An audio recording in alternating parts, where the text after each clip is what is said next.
Congressman Cory Mills joins us now. Cory, what did you hear today from this director of the Secret Service? Well, first off, it was completely unsacked for the Secret Service director to try and act as if his information is going to be sufficient to the American people. What did we confirm here today? One, that we never should have had it on this actual site location without a proper advance. And if we saw that we didn't have a full presidential package, we should have moved the event 15 minutes down the road to the airport like he's done before, which is a much more secure area with less buildings with a vantage point.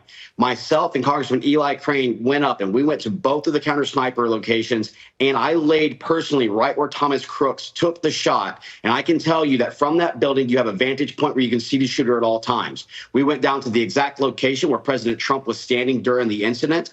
And I can tell you the Kubota Manufacturing Center were about 420 plus yards outside of the perimeter zone, was a direct 12 o'clock shot on the president, not to mention that there was an entire slew of buildings that was on the opposite side of the stage that also could have had snipers from that position. The entire thing was a botched incident. And you forget one key thing.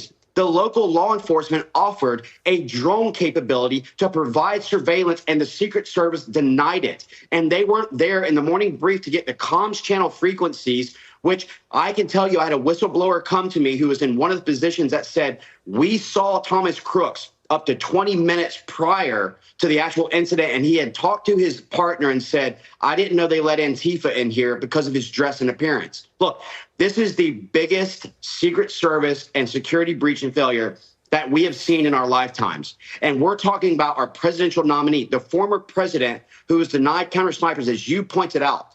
This event that took place is going to become so circumstantial when we talk about moving forward. And we're going to get to a stage, Jesse, and I can tell you this, even though Eli and I were not chosen for the task force as the most experienced members of Congress because we don't vote a certain way as leadership likes, we're going to launch our own private investigation. And I'll tell you something, it's going to get to a point, Jesse, that the evidence that we find and the gross negligence will basically put us in a place where you can't tell purposeful intent to be distinguishable from the gross negligence of the Secret Service. This is unsatisfactory, and we nearly, by milliseconds and millimeters, lost the president.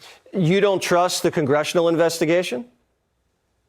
I think that there's some good qualified guys, but I think that what we should have been doing was a experienced task force that had people who understood the counter sniper capability. Look, I was a counter sniper with the Department of State. I have done, and I confirmed this with our former team leader, Ken Christo, as a former sergeant major who rescued Jessica Lynch. I said, how many of these have we done? He said, at least 1,000.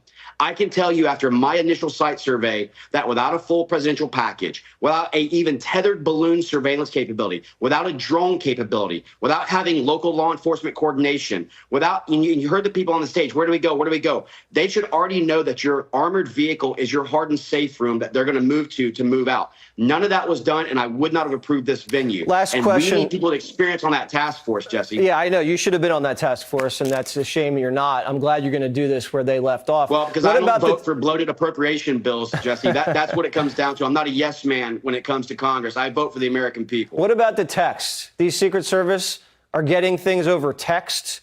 Does that make any sense to you?